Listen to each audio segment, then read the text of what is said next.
आज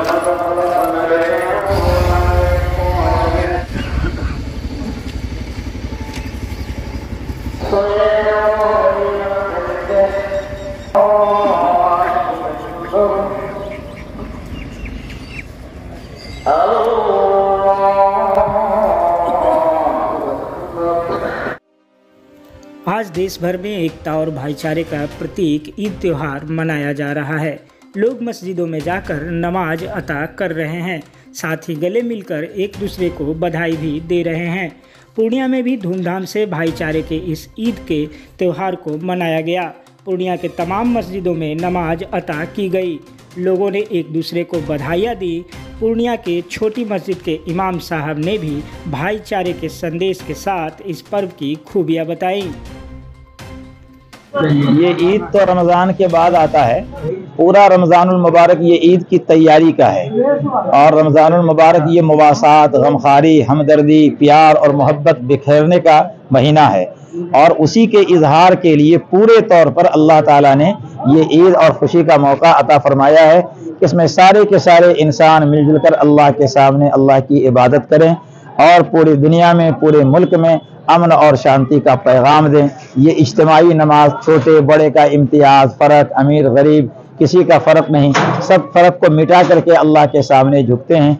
इस ईद के ज़रिए और रमज़ान के ज़रिए यही ज़बरदस्त पैगाम है कि सारे के सारे इंसान एक अल्लाह के बंदे हैं। अल्लाह ताला ने सबको एक बनाया है। सबके जिस्म के अंदर वही लहू और खून है, जिस्म और गोश्त का लोथरा है। सारे के सारे इंसान हज़रत आदम की औलाद हैं। एक माँ बाप की औलाद की तरह से प्यार और मोहब्बत के साथ मुल्क में अमन और शांति की ज़िंदगी गुजारनी चाहिए। ये ईद का सबसे बड़ा तोहफ़ा और सबसे बड़ा पैगाम मुल्क के वासियों को जाता है।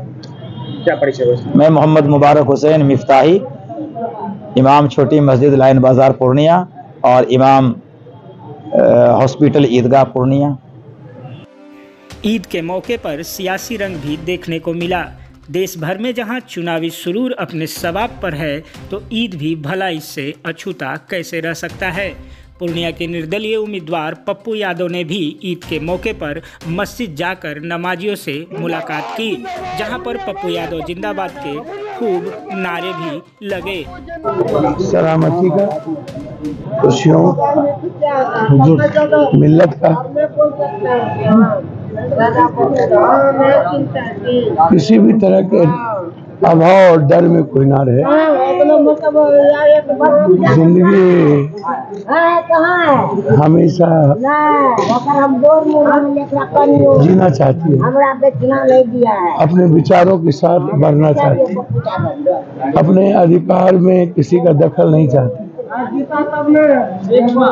मैं सिर्फ इतना ही कहना चाहूँगा कि जो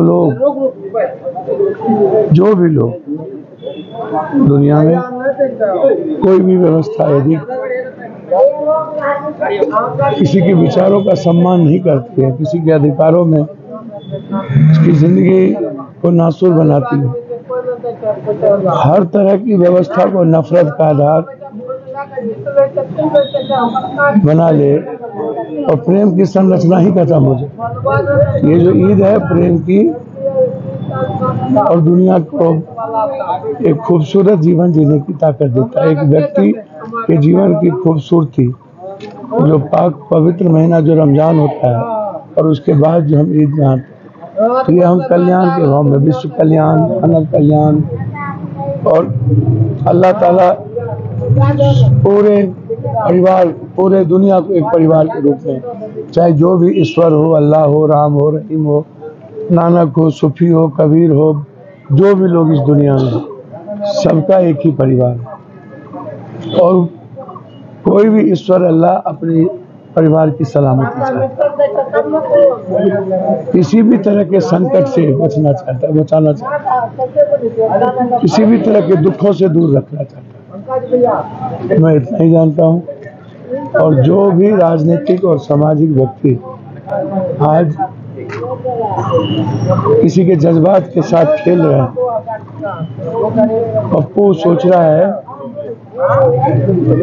कि मैं इस देश के नफरत को खत्म करूं, चाहे कमजोर तबके के लोग हो या मुसलमान हो या दलित, वो सोचता है कि हमारी विचारधारा सुरक्षित रहे, नफरत का आधार नहीं हो, न किसी जाति में, न किसी धर्म और मजहब के बीच, वो सर्वश्रेष्ठ है।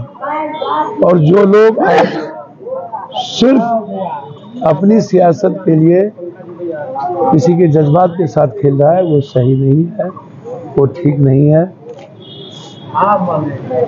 और ये बहुत गलत है। बस मैं इतना कहूँगा, किसी भी समाज के, किसी भी धर्म, किसी भी मजहब, किसी भी जाति के जज्बात के साथ खिलवाड़ करना ये पॉलिटिशियन बंद करे, क्योंकि हर लोग भीतर से इस देश को बचाना चाहते हैं, इस देश की सलामती चाहते हैं और इस पूर्णिया की सलामती, सीमांचल की सलामती चाहते हैं, कोसी की सलामती चाहते हैं। और लोग गलत तरीके से जज्बात को खेल रहे हैं, जो माफ़ी नुमा नहीं है। और इस गुनाह को कभी भी, चाहे वो कोई भी धर्म को हो, मजहब हो, मुसलमान हो, कमज़ोर तबके के लोग, माफ़ उसे नहीं करेंगे जो गलत तरीके से सेंटिमेंट को साथ खिलवाड़ करते हुए देश को ख़त्म करने के लिए।